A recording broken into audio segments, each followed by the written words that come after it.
Vision 4. La télévision africaine.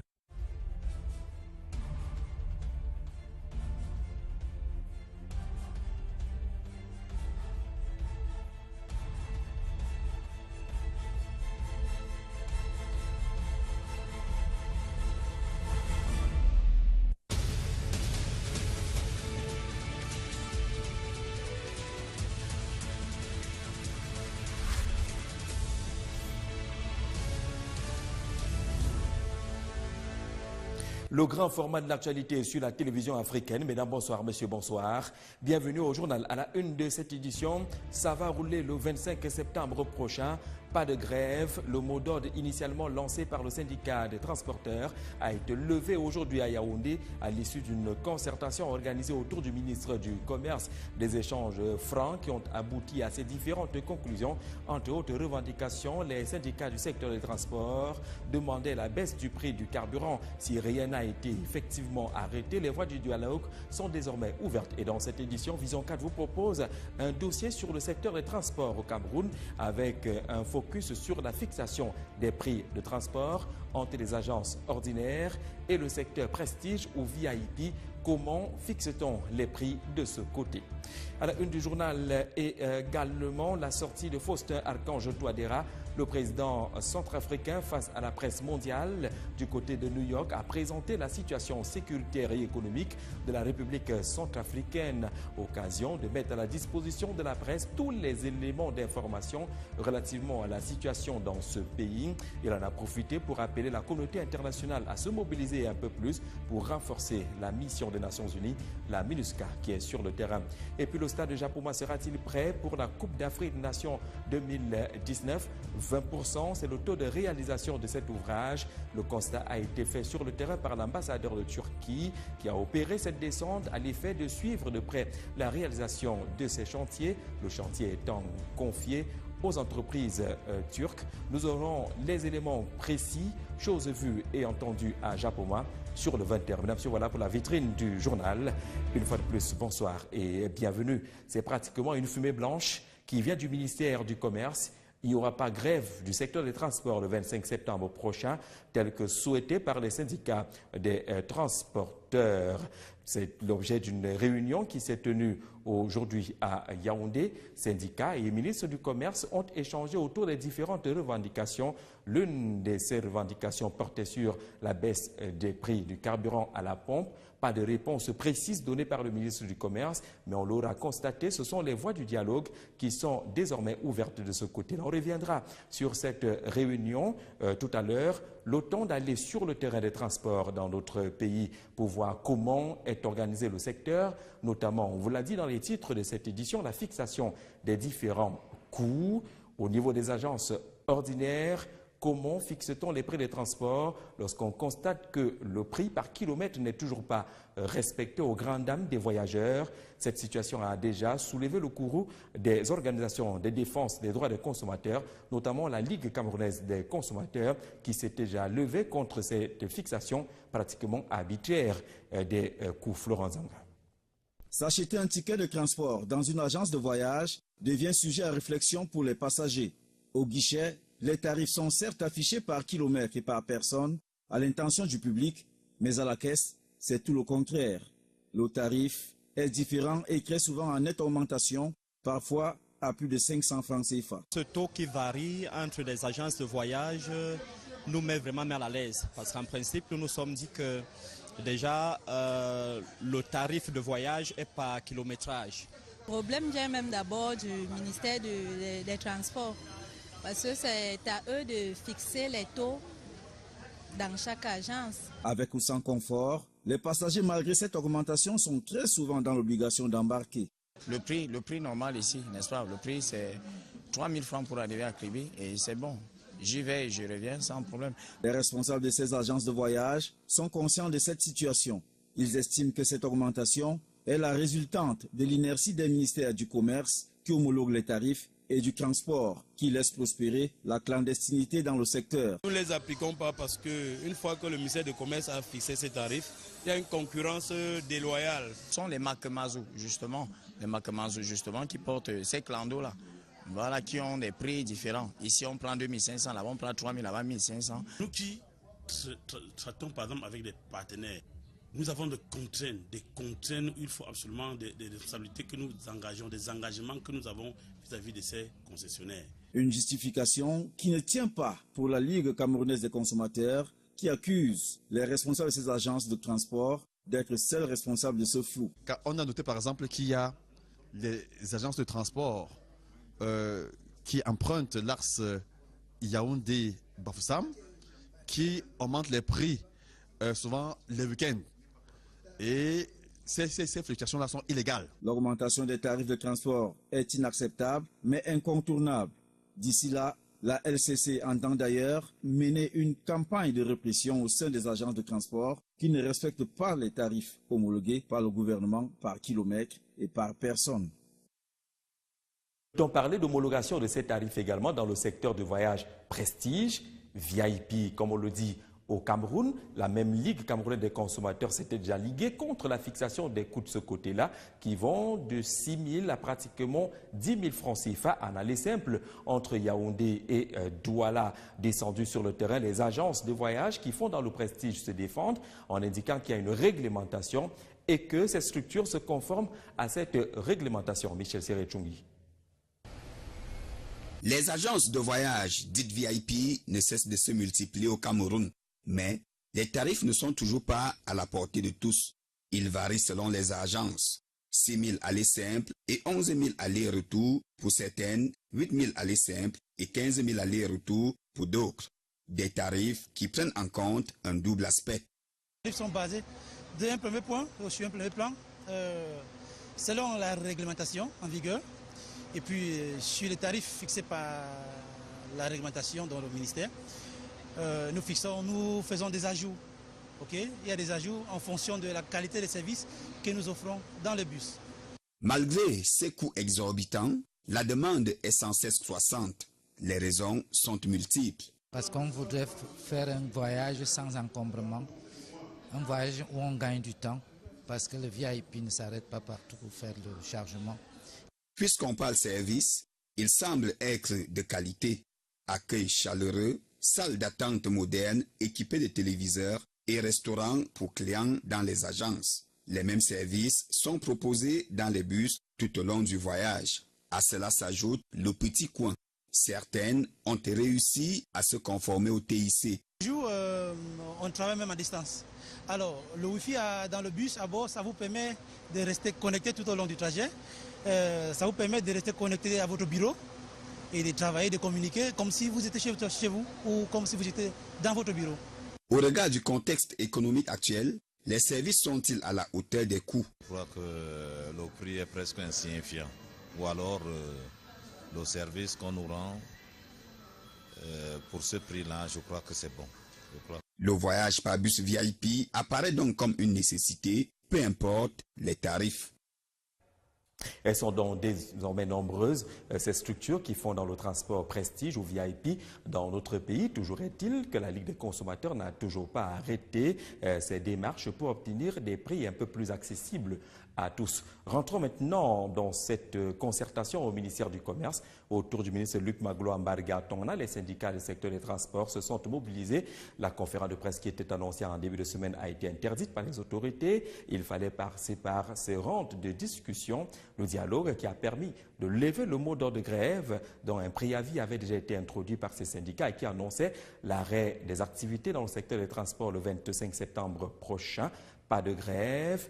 Pas de réponse également sur cette revendication portant sur la baisse du prix du carburant à la pompe. Salamatou Badian.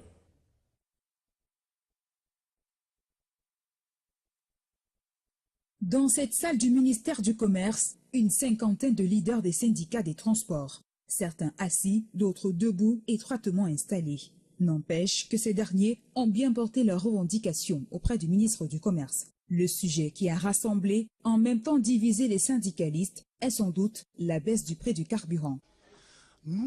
C'est nous les premiers consommateurs. Nous n'avons pas de retour. Nous sommes fragilisés, nous sommes même ravalés à un moment. Alors, qu'est-ce qu'il faut faire? Il faut que le gouvernement soutienne les syndicats. On est clair là-dessus aujourd'hui. Il ne faut pas qu'on nous appelle demain, on donne 100 000 francs, on donne 25 000 francs, on donne 1 million, et puis on nous fait chanter. Non, sous d'autres cieux, où le carburant est produit, le transporteur est pris en considération. Sur la question du prix du carburant, le ministre du Commerce est indécis. Dans un esprit de dialogue et de concertation, donc nous saurons trouver ensemble des réponses aux problèmes qui ont été soulevés. Depuis le mois d'août, un préavis de grève prévu le 25 septembre a été mis en forme par certains leaders syndicalistes. Seulement, après la concertation avec le ministre, le mot d'ordre de grève est levé. Ils nous ont garanti, n'est-ce pas, de la plateforme du dialogue entre les syndicats et le gouvernement. Cependant, ce revirement est perçu au final par certains comme de la surenchère. Une petite frange des syndicats partait décharger des argents là-bas et après reviennent revendiquer c'est pas sérieux. C'est pour ça que nous, à la dynamique patriotique, nous disons c'est pas sérieux. Toutefois, les syndicalistes n'ont pas fini avec leurs revendications. Après le ministère du Commerce, ils sont aussi allés présenter leurs doléances au ministère des Transports. Les transports qui riment avec carburant, les questions d'accès au carburant de bonne qualité se posent dans la vallée d'Untem, notamment dans la ville d'Ambam. Bien difficile d'avoir un carburant de qualité et du coup, le zoazoa qui est assimilé à du carburant frélaté est vendu le long des rues, tout comme à Kiossi, la ville des deux frontières. Pas de station-service visible de ce côté. Des lignes d'importation illégale sont également reconnues dans cette localité avec des conséquences sur la qualité et l'état de santé des véhicules. Baudelaire Moifou. La vente du carburant frélaté dans la ville d'Ambam prend une proportion inquiétante. Certaines sources nous indiquent qu'une partie de ce carburant vendu à ciel ouvert est issue du carburant destiné à la centrale électrique de la ville d'Ambam, ce qui cause les coupures intempestives de l'énergie électrique dans la ville. On a plusieurs fois vu et on sait où va nos carburants qui est réservé pour nos groupes électrogènes. Ça va Il y a un problème de détournement de carburant. Donc ce qui est sûr, c'est que toutes ces choses se passent. Toutes ces choses se passent là et c'est réel, c'est vrai, ça se voit. On n'en dit pas. Même dans la nuit, les gens voient comment ça se passe. Donc on en a vu maintes fois. Une autre source nous indique que ce carburant frélaté vient du pays voisin. Comme le carburant qu'on vend en route, c'est un carburant qu'on prend en Guinée parce que le carburant de la Guinée est moins cher que pour le Cameroun. Direction à Kiossi. Et là, les faits sont visibles. Ce coup d'eau est l'une des voies de contournement où les trafiquants utilisent les pirogues pour exporter et importer les divers produits du Cameroun vers la Guinée équatoriale et y compris le carburant. La qualité de ce carburant fait problème et les conséquences sont légion. Et d'abord même les carburants, là, quand ils utilisent ça, ils sortent de la Guinée avec, ils ne sortent pas dans les voies normales. Ils sortent derrière et quand ils arrivent encore chez nous au Cameroun, ils mélangent encore l'essence là avec du pétrole. Donc ils prennent du pétrole, ils ajoutent pour que ça soit beaucoup et pour que ça leur donne beaucoup de bénéfices. L'essence là gâte les moteurs. Quand tu finis de mettre ça dans la voiture, tu démarres la voiture ne marche pas normalement. La voiture ronfle trop bizarre et ça te gâte le moteur. Et les véhicules sortent la fumée, ça te sort beaucoup de fumée. Tu veux grimper la colline et la fumée là rentre encore dans les voitures, ça pique. Les passagers se plaignent aussi que la voiture ne marche pas bien, ça pique aux yeux. C'est comme tu étais dans une cuisine et c'est mal la fumée là, ça ne fait rien que te piquer. Autrefois interdite, la vente du carburant frélaté refait surface dans la ville d'Ambam. Pourtant, la ville dispose de 2 stations de service d'essence. 2 stations de service à Ambam, pas de station du côté de Kiossi qui attend également le retour de l'énergie électrique. Parlons développement justement du continent africain avec ces réflexions qui se tiennent depuis ce jour à Yaoundé autour des questions de développement. Tous les acteurs rassemblés pour ce 7e forum, l'initiative africaine pour le leadership biblique, parle de comment façonner l'avenir de l'Afrique en se servant du passé avec une prise en compte du présent. Ce mercredi au Palais des Congrès de Yaoundé, cette mobilisation en présence de plusieurs délégations venues pratiquement de 54 États du continent. Au cours de cette problématique du développement se trouve également la Bible. Nombré Baudé. Ils se revendiquent leaders africains avec des responsabilités dans leur domaine d'activité, au rang desquels les églises, les administrations, les organisations non gouvernementales, le monde des affaires, les milieux politiques et sportifs, entre autres. Autant d'énergie donc mobilisée pour penser le devenir du continent. Un continent en proie aux difficultés de tous ordres. Vous avez suivi la bénédiction que regorge l'Afrique. Mais nous avons tous les malheurs possibles du monde. Dès que tu es africain, on pense que voilà, vous êtes classé en un homme qui recherche, qui est à la recherche du bien-être. Alors que tout est chez nous. Donc nous voulons que cette rencontre puisse amener les dirigeants africains, les leaders africains, à repenser notre contexte. Le 7e forum de l'initiative africaine pour le leadership biblique est aussi une occasion pour repenser le logiciel de la gouvernance dans les États africains. Une gouvernance adossée sur un nouveau leadership des gouvernants. Le leadership est celui qui doit être un visionnaire, mais un visionnaire avec les autres. Seul, il ne peut pas faire. Maintenant, lorsque vous êtes ensemble, vous devez être à l'écoute, vous devez être tolérant, parce que nous ne sommes pas encore parfaits, nous n'avons pas encore atteint la perfection. La nouvelle Afrique, prenant appui sur un leadership pratique, est donc possible. Tel est le credo de toutes les personnes influentes du continent, réunies ici, sur les hauteurs du mont Kolniada, jusqu'au 22 septembre prochain. Cela fait 13 mois et demi maintenant que le Cameroun est entré dans cette phase des accords de partenariat économique avec le continent européen. La première phase s'est achevée le 4 août dernier. Le Cameroun est entré dans la seconde phase et la 18e session du comité de suivi s'est réunie aujourd'hui pour faire l'évaluation de la première phase et jeter davantage les bases de la seconde phase. Mais on notera dans les échanges quelques points de divergence entre le patronat et l'État du Cameroun. Sandrine Manza. C'est une rencontre entre les représentants de la société civile sur les différentes administrations et le JICAM sur la mise en œuvre de l'APE bilatérale Cameroun-Union européenne. Un seul sujet a retenu l'attention des membres de ce comité, notamment l'impact de l'APE sur l'activité douanière. Et pour alimenter les discussions, le représentant du ministère des Finances, Norbert Bellinga, a fait une présentation à travers un exposé suivi d'échanges et de débats intenses et constructifs. Les participants ont été informés de ce que tout est mis en œuvre pour la deuxième phase.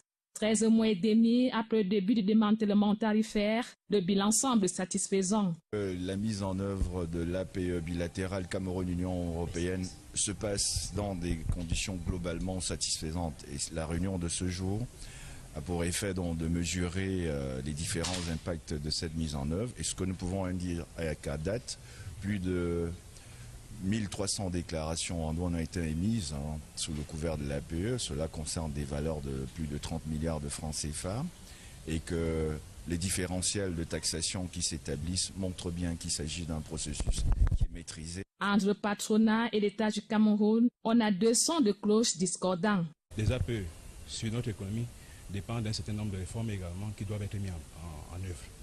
Vous avez suivi tout à l'heure, on a parlé par exemple de la question du financement.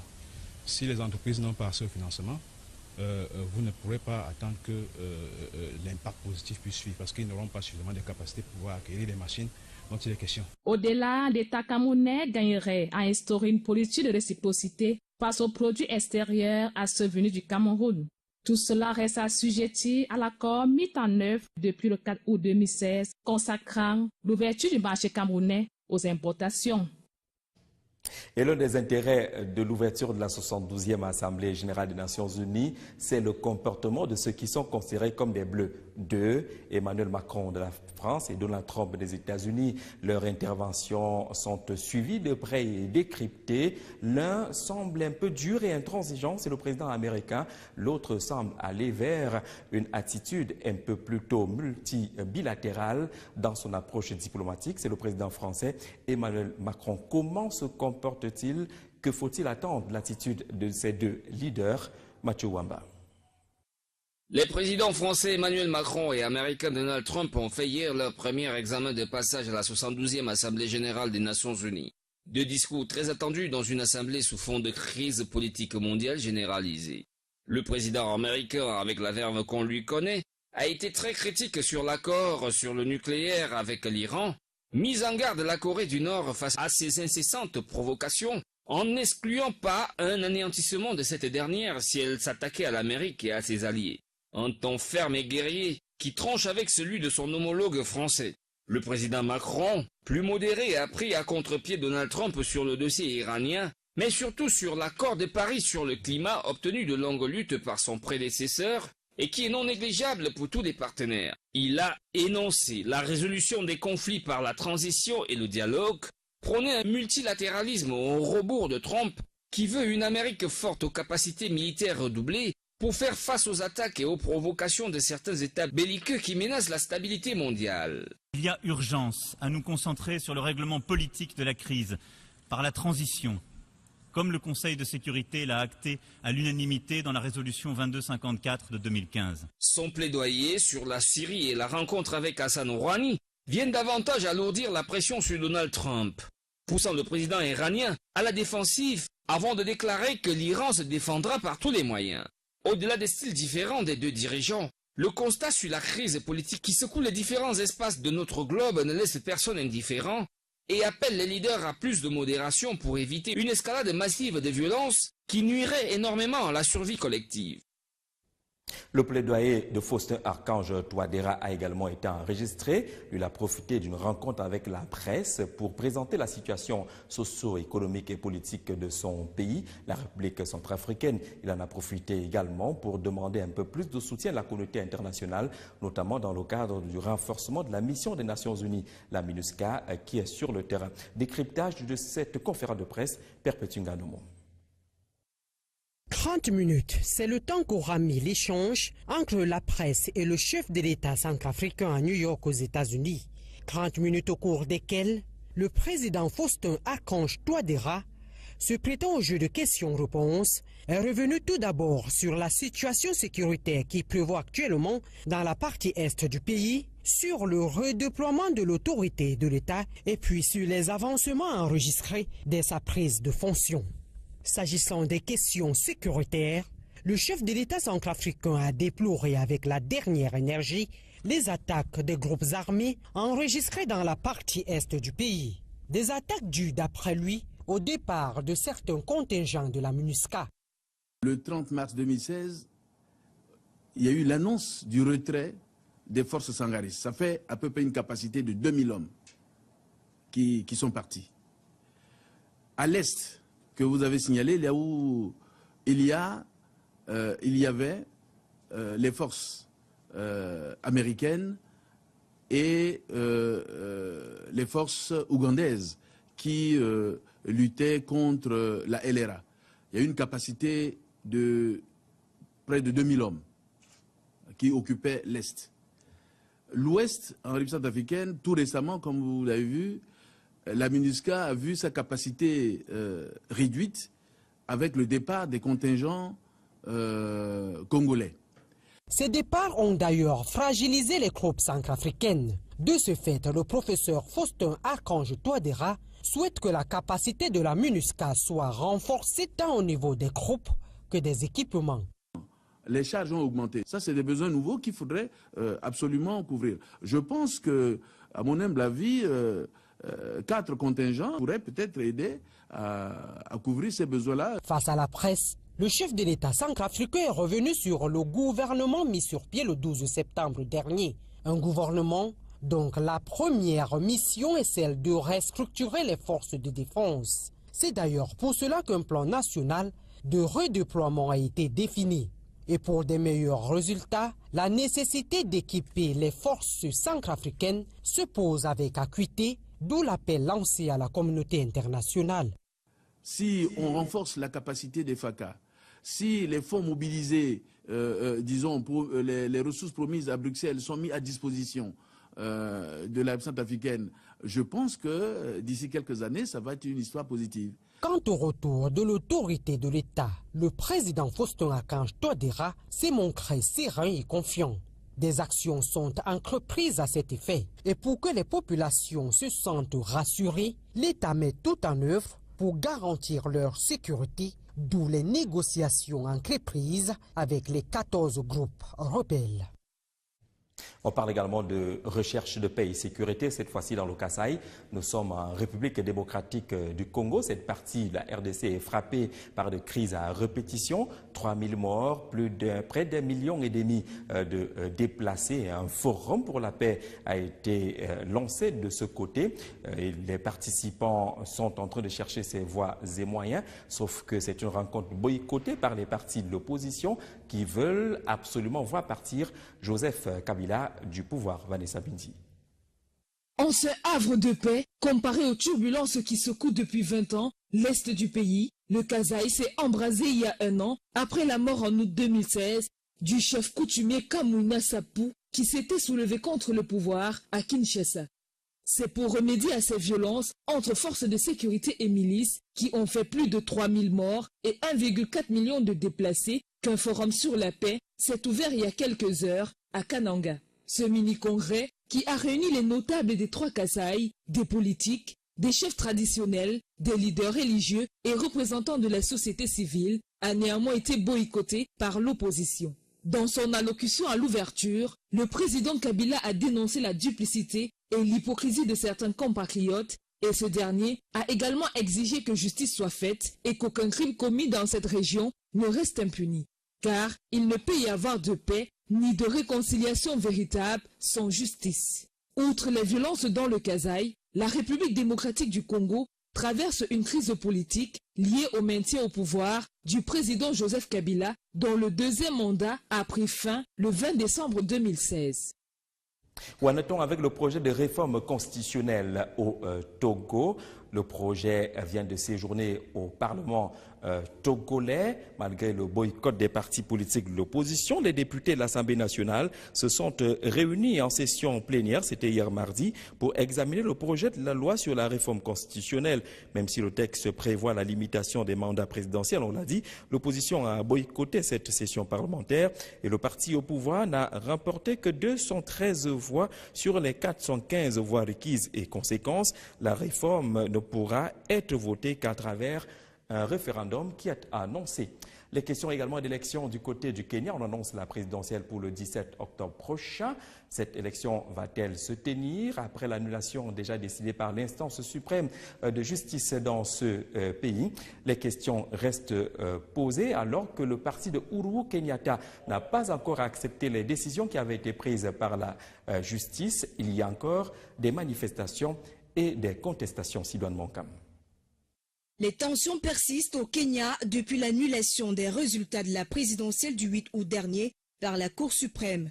Des centaines de partisans d'Uhuru Kenyatta multiplient des manifestations devant les portes de l'instance judiciaire. Le président de la Cour suprême a d'ailleurs dénoncé des attaques répétées contre le système judiciaire, les menaces proférées à travers les réseaux sociaux. Très attendue, la sortie de la Cour suprême qui doit en principe s'exprimer dans les prochaines heures sur les raisons de cette annulation.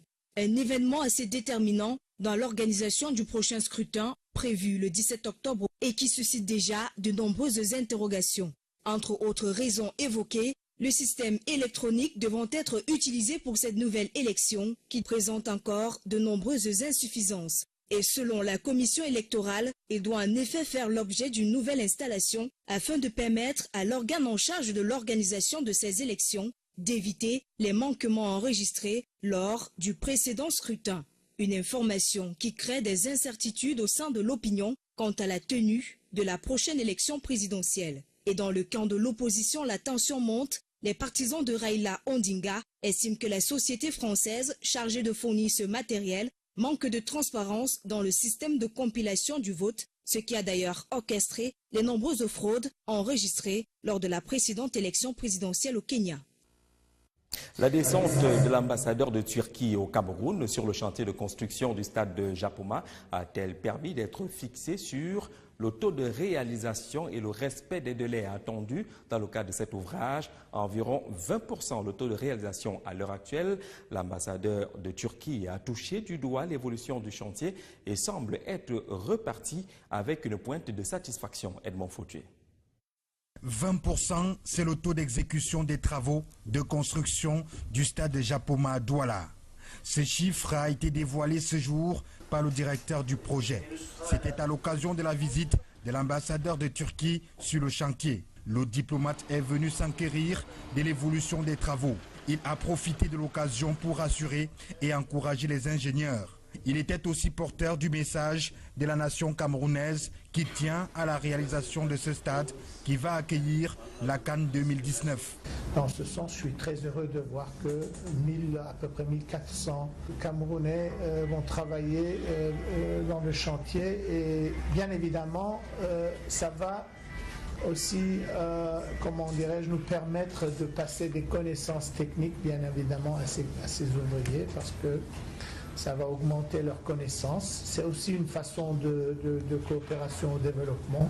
Mourad Elkou, accompagné de son épouse et du consul de Turquie à Douala, se sont rendus sur le chantier principal du stade couvert de 50 000 places pour constater avec nos images que la tribune ouest sort progressivement du sol. Les poteaux sont visibles. Les travaux de construction des tribunes est, sud et nord sont en cours. Au sujet de l'organisation de la CAN 2019 par le Cameroun, l'ambassadeur turc est serein. Mais bien sûr, concevoir tous ces projets, les préparer à l'avance, c'est une approche visionnaire. Alors nous saluons, nous félicitons le président Biya et le gouvernement camerounais pour tout ça. Et il faut l'apprécier. De notre côté, il n'y a pas de doute à cet égard. Selon les techniciens rencontrés, la CAN 2019 va se jouer sur l'aire de jeu de ce stade. Fin de cette édition du 20h au nom de toutes les équipes techniques et rédactionnelles. Merci d'avoir regardé. Merci de rester fidèle au programme de votre chaîne de télévision, lesquels programmes se poursuivent 24 heures sur 24. Bonne soirée à tous.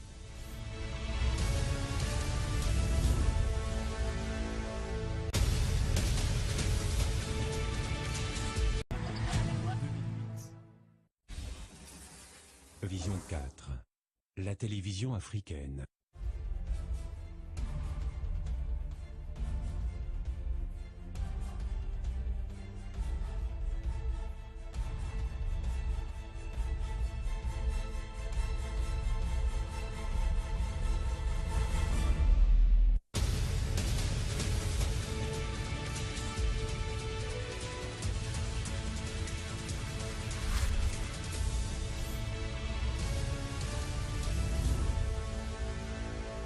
Le grand format de l'actualité sur la télévision africaine. Mesdames, bonsoir, messieurs, bonsoir.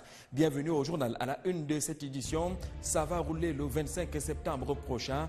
Pas de grève. Le mot d'ordre initialement lancé par le syndicat des transporteurs a été levé aujourd'hui à Yaoundé à l'issue d'une concertation organisée autour du ministre du Commerce. Des échanges francs qui ont abouti à ces différentes conclusions. Entre autres revendications, les syndicats du secteur des transports demandaient la baisse du prix du carburant. Si rien n'a été effectivement arrêté, les voies du dialogue sont désormais ouvertes. Et dans cette édition, Vision 4 vous propose un dossier sur le secteur des transports au Cameroun avec un focus sur la fixation des prix de transport entre les agences ordinaires et le secteur prestige ou VIP. Comment fixe-t-on les prix de ce côté? À la une du journal également la sortie de Faustin Archange Touadéra. Le président centrafricain face à la presse mondiale du côté de New York a présenté la situation sécuritaire et économique de la République centrafricaine. Occasion de mettre à la disposition de la presse tous les éléments d'information relativement à la situation dans ce pays. Il en a profité pour appeler la communauté internationale à se mobiliser un peu plus pour renforcer la mission des Nations Unies, la MINUSCA qui est sur le terrain. Et puis le stade de Japoma sera-t-il prêt pour la Coupe d'Afrique des Nations 2019? 20%, c'est le taux de réalisation de cet ouvrage. Le constat a été fait sur le terrain par l'ambassadeur de Turquie qui a opéré cette descente à l'effet de suivre de près la réalisation de ces chantiers. Le chantier étant confié aux entreprises turques. Nous aurons les éléments précis, choses vues et entendues à Japoma sur le 20h. Mesdames et messieurs, voilà pour la vitrine du journal. Une fois de plus, bonsoir et bienvenue. C'est pratiquement une fumée blanche qui vient du ministère du Commerce. Il n'y aura pas grève du secteur des transports le 25 septembre prochain, tel que souhaité par les syndicats des transporteurs. transporteurs. C'est l'objet d'une réunion qui s'est tenue aujourd'hui à Yaoundé. Syndicats et ministres du Commerce ont échangé autour des différentes revendications. L'une de ces revendications portait sur la baisse des prix du carburant à la pompe. Pas de réponse précise donnée par le ministre du Commerce, mais on l'aura constaté, ce sont les voies du dialogue qui sont désormais ouvertes de ce côté-là. On reviendra sur cette réunion tout à l'heure. Le temps d'aller sur le terrain des transports dans notre pays pour voir comment est organisé le secteur, notamment, on vous l'a dit dans les titres de cette édition, la fixation des différents coûts au niveau des agences ordinaires. Comment fixe-t-on les prix des transports lorsqu'on constate que le prix par kilomètre n'est toujours pas respecté aux grandes dames des voyageurs? Cette situation a déjà soulevé le courroux des organisations de défense des droits des consommateurs, notamment la Ligue camerounaise des consommateurs, qui s'est déjà levée contre cette fixation pratiquement arbitraire des coûts. Florent Zanga. S'acheter un ticket de transport dans une agence de voyage devient sujet à réflexion pour les passagers. Au guichet, les tarifs sont certes affichés par kilomètre et par personne à l'intention du public, mais à la caisse, c'est tout le contraire. Le tarif est différent et très souvent en nette augmentation, parfois à plus de 500 francs CFA. Ce taux qui varie entre les agences de voyage nous met vraiment mal à l'aise, parce qu'en principe, nous nous sommes dit que déjà le tarif de voyage... Le carburant qu'on prend en Guinée, parce que le carburant de la Guinée est moins cher que pour le Cameroun. Direction à Kiossi. Et là, les faits sont visibles. Ce coup d'eau est l'une des voies de contournement où les trafiquants utilisent les pirogues pour exporter et importer les divers produits du Cameroun vers la Guinée équatoriale et y compris le carburant. La qualité de ce carburant fait problème et les conséquences sont légion. Et d'abord même les carburants, là, quand ils utilisent ça, ils sortent de la Guinée avec, ils ne sortent pas dans les voies normales. Ils sortent derrière, et quand ils arrivent encore chez nous au Cameroun, ils mélangent encore l'essence là avec du pétrole. Donc ils prennent du pétrole, ils ajoutent pour que ça soit beaucoup et pour que ça leur donne beaucoup de bénéfices. L'essence là gâte les moteurs. Quand tu finis de mettre ça dans la voiture, tu démarres la voiture ne marche pas normalement. La voiture ronfle trop bizarre et ça te gâte le moteur. Et les véhicules sortent la fumée, ça te sort beaucoup de fumée, tu veux grimper la colline et la fumée là rentre encore dans les voitures, ça pique. Les passagers se plaignent aussi que la voiture ne marche pas bien, ça pique aux yeux. C'est comme tu étais dans une cuisine et c'est mal la fumée là, ça ne fait rien que te piquer. Autrefois interdite, la vente du carburant frélaté refait surface dans la ville d'Ambam. Pourtant, la ville dispose de 2 stations de service d'essence. 2 stations de service à Mbam, pas de station du côté de Kiossi qui attend également le retour de l'énergie électrique. Parlons développement justement du continent africain avec ces réflexions qui se tiennent depuis ce jour à Yaoundé autour des questions de développement. Tous les acteurs rassemblés pour ce 7e forum, l'initiative africaine pour le leadership biblique, parle de comment façonner l'avenir de l'Afrique en se servant du passé avec une prise en compte du présent. Ce mercredi au Palais des Congrès de Yaoundé, cette mobilisation en présence de plusieurs délégations venues pratiquement de 54 États du continent. Au cours de cette problématique du développement se trouve également la Bible. Nombré Baudé. Ils se revendiquent leaders africains avec des responsabilités dans leur domaine d'activité, au rang desquels les églises, les administrations, les organisations non gouvernementales, le monde des affaires, les milieux politiques et sportifs, entre autres. Autant d'énergie donc mobilisée pour penser le devenir du continent. Un continent en proie aux difficultés de tous ordres. Vous avez suivi la bénédiction que regorge l'Afrique. Mais nous avons tous les malheurs possibles du monde. Dès que tu es africain, on pense que voilà, vous êtes classé en un homme qui recherche, qui est à la recherche du bien-être. Alors que tout est chez nous.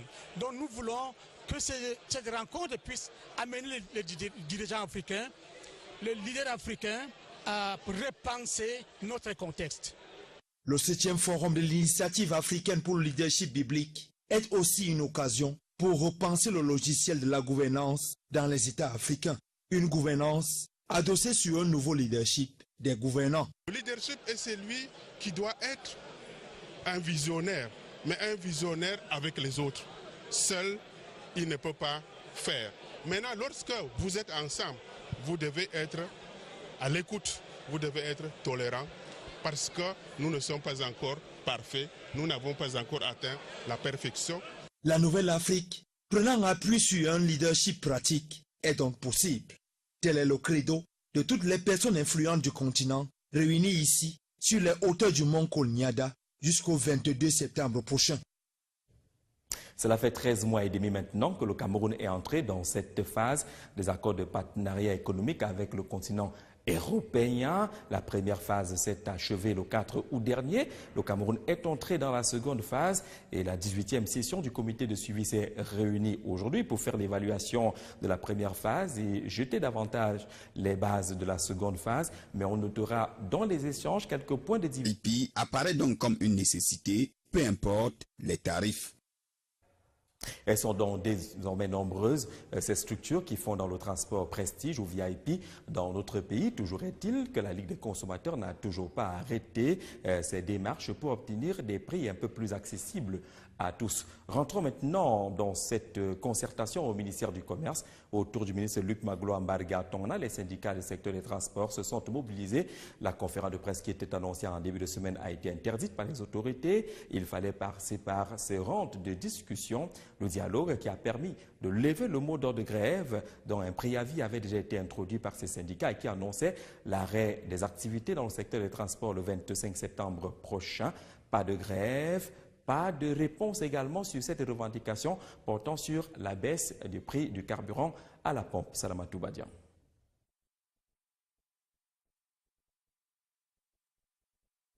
Dans cette salle du ministère du Commerce, une cinquantaine de leaders des syndicats des transports. Certains assis, d'autres debout, étroitement installés. N'empêche que ces derniers ont bien porté leurs revendications auprès du ministre du Commerce. Le sujet qui a rassemblé, en même temps divisé les syndicalistes, est sans doute la baisse du prix du carburant. C'est nous les premiers consommateurs. Nous n'avons pas de retour. Nous sommes fragilisés, nous sommes même ravalés à un moment. Alors, qu'est-ce qu'il faut faire? Il faut que le gouvernement soutienne les syndicats. On est clair là-dessus aujourd'hui. Il ne faut pas qu'on nous appelle demain, on donne 100 000 francs, on donne 25 000 francs, on donne 1 million, et puis on nous fait chanter. Non, sous d'autres cieux, où le carburant est produit, le transporteur est pris en considération. Sur la question du prix du carburant, le ministre du Commerce est indécis. Dans un esprit de dialogue et de concertation, donc nous saurons trouver ensemble des réponses aux problèmes qui ont été soulevés.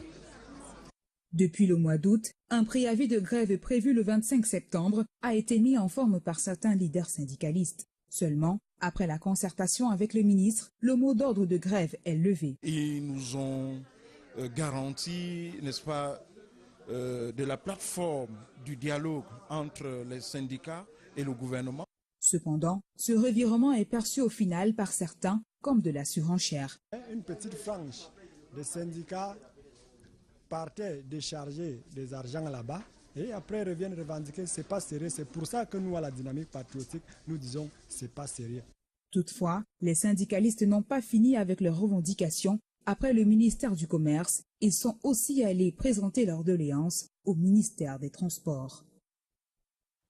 Les transports qui riment avec carburant, les questions d'accès au carburant de bonne qualité se posent dans la vallée d'Untem, notamment dans la ville d'Ambam. Bien difficile d'avoir un carburant de qualité et du coup, le zoazoa qui est assimilé à du carburant frélaté est vendu le long des rues, tout comme à Kiossi, la ville des deux frontières. Pas de station-service visible de ce côté. Des lignes d'importation illégales sont également reconnues dans cette localité avec des conséquences sur la qualité et l'état de santé des véhicules. La vente du carburant frélaté dans la ville d'Ambam prend une proportion inquiétante. Certaines sources nous indiquent qu'une partie de ce carburant vendu à ciel ouvert est issue du carburant destiné à la centrale électrique de la ville d'Ambam, ce qui cause les coupures intempestibles de l'énergie électrique dans la ville. On a plusieurs fois vu et on sait où va nos carburants qui est réservé pour notre groupe électrogène. Ça va dans... Il y a un problème de détournement de carburant. Donc ce qui est sûr, c'est que toutes ces choses se passent. Toutes ces choses se passent là et c'est réel, c'est vrai, ça se voit. On n'en dit pas. Même dans la nuit, les gens voient comment ça se passe. Donc on en a vu maintes fois. Une autre source nous indique que ce carburant frélaté vient du pays voisin. Comme le carburant qu'on vend en route, c'est un gage et par kilométrage. problème vient même d'abord du ministère des Transports.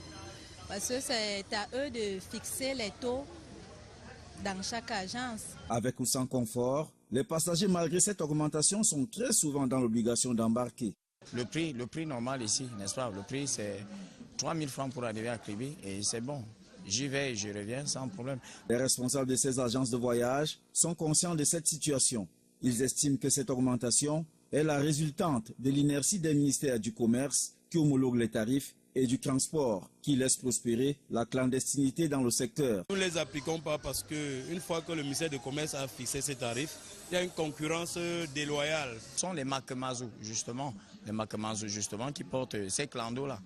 Voilà, qui ont des prix différents. Ici, on prend 2500, là-bas, on prend 3000, là-bas, 1500. Nous qui traitons, par exemple, avec des partenaires, nous avons des contraintes où il faut absolument des responsabilités que nous engageons, des engagements que nous avons vis-à-vis de ces concessionnaires. Une justification qui ne tient pas pour la Ligue camerounaise des consommateurs qui accuse les responsables de ces agences de transport d'être seuls responsables de ce flou. Car on a noté par exemple qu'il y a les agences de transport qui empruntent l'axe Yaoundé-Bafoussam qui augmentent les prix souvent les week-ends.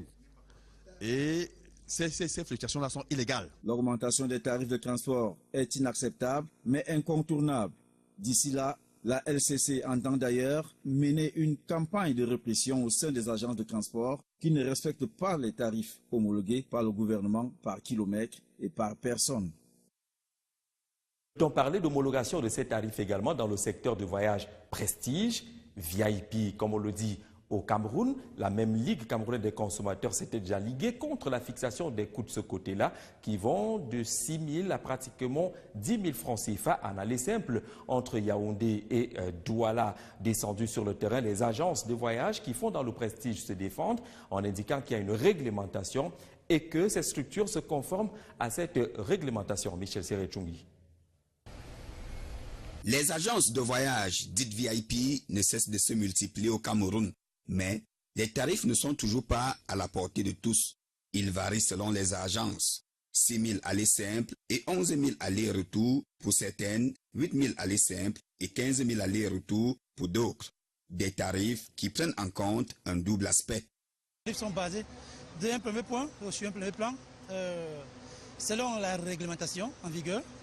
Et puis sur les tarifs fixés par la réglementation dans le ministère, nous faisons des ajouts. Okay? Il y a des ajouts en fonction de la qualité des services que nous offrons dans le bus. Malgré ces coûts exorbitants, la demande est sans cesse croissante. Les raisons sont multiples. Parce qu'on voudrait faire un voyage sans encombrement, un voyage où on gagne du temps, parce que le VIP ne s'arrête pas partout pour faire le chargement. Puisqu'on parle service, il semble être de qualité. Accueil chaleureux, salle d'attente moderne équipée de téléviseurs et restaurants pour clients dans les agences. Les mêmes services sont proposés dans les bus tout au long du voyage. À cela s'ajoute le petit coin. Certaines ont réussi à se conformer au TIC. On travaille même à distance. Alors, le Wi-Fi dans le bus à bord, ça vous permet de rester connecté tout au long du trajet. Ça vous permet de rester connecté à votre bureau et de travailler, de communiquer comme si vous étiez chez vous ou comme si vous étiez dans votre bureau. Au regard du contexte économique actuel, les services sont-ils à la hauteur des coûts? Je crois que le prix est presque insignifiant. Ou alors le service qu'on nous rend pour ce prix-là, je crois que c'est bon. Le voyage par bus via divergence entre le patronat et l'État du Cameroun. Sandrine Manza. C'est une rencontre entre les représentants de la société civile sur les différentes administrations et le JICAM sur la mise en œuvre de l'APE bilatérale Cameroun-Union européenne. Un seul sujet a retenu l'attention des membres de ce comité, notamment l'impact de l'APE sur l'activité douanière. Et pour alimenter les discussions, le représentant du ministère des Finances, Norbert Bellinga, a fait une présentation à travers un exposé suivi d'échanges et de débats intenses et constructifs. Les participants ont été informés de ce que tout est mis en œuvre pour la deuxième phase.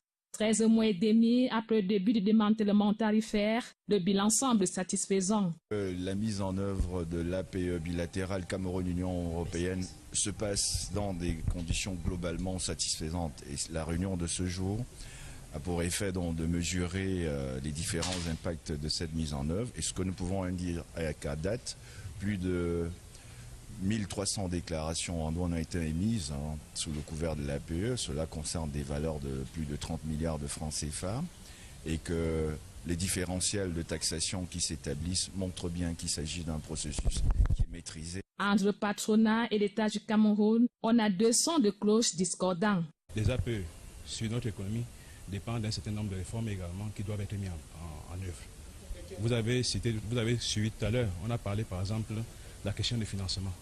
Si les entreprises n'ont pas accès au financement, vous ne pourrez pas attendre que l'impact positif puisse suivre parce qu'ils n'auront pas suffisamment de capacités pour pouvoir acquérir les machines dont il est question. Au-delà, l'État camerounais gagnerait à instaurer une politique de réciprocité face aux produits extérieurs à ceux venus du Cameroun. Tout cela reste assujetti à l'accord mis en œuvre depuis le 4 août 2016 consacrant l'ouverture du marché camerounais aux importations. Et l'un des intérêts de l'ouverture de la 72e Assemblée générale des Nations Unies, c'est le comportement de ceux qui sont considérés comme des bleus. Deux, Emmanuel Macron de la France et Donald Trump des États-Unis. Leurs interventions sont suivies de près et décryptées. L'un semble un peu dur et intransigeant, c'est le président américain. L'autre semble aller vers une attitude un peu plutôt multilatérale dans son approche diplomatique. C'est le président français Emmanuel Macron. Comment se comporte-t-il? Que faut-il attendre de l'attitude de ces deux leaders? Mathieu Wamba. Les présidents français Emmanuel Macron et américain Donald Trump ont fait hier leur premier examen de passage à la 72e Assemblée générale des Nations Unies. Deux discours très attendus dans une assemblée sous fond de crise politique mondiale généralisée. Le président américain, avec la verve qu'on lui connaît, a été très critique sur l'accord sur le nucléaire avec l'Iran, mis en garde la Corée du Nord face à ses incessantes provocations, en n'excluant pas un anéantissement de cette dernière si elle s'attaquait à l'Amérique et à ses alliés. Un ton ferme et guerrier qui tranche avec celui de son homologue français.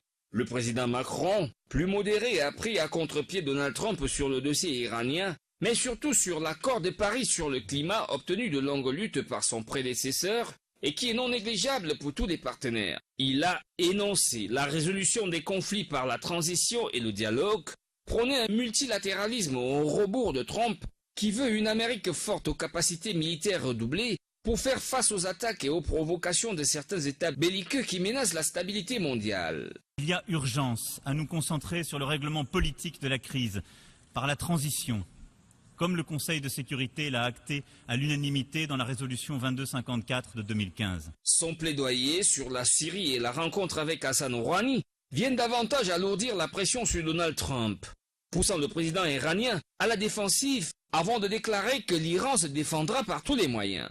Au-delà des styles différents